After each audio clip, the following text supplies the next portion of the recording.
Now, depending on how tough the bond of an atom is, that's going to require more meta. That's going to require either me to fuel it with more like solidified meta, things like chips, which is a currency on Attovia, godstones, which are born of several different things, or if you can draw from a planetary stone, then you can have like this almost endless source. So you have like people that can fly their planets around in the far future, utilizing this like endless source of energy, the planetary stone, that was originally constructed based off their own belief system of the planet being home and things like that.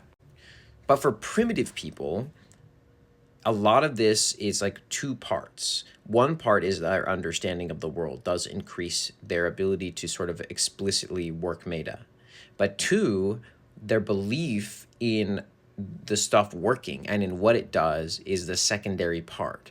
And so their connection to the forms, these shapes and circles and lines drawn for meta circles, as part of why the forms work. They look at these things and say, yeah, this is worked for centuries. This circle and this line mean this thing. This shape means air. This shape means Attovia, and so on.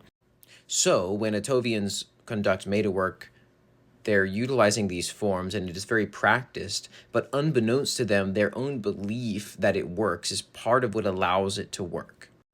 Now, you still have to be extremely precise because the meta is interacting with the real mechanics of the world around it. So meta circles have to be very precise. They're like the window for incorrection is very, very, very tiny.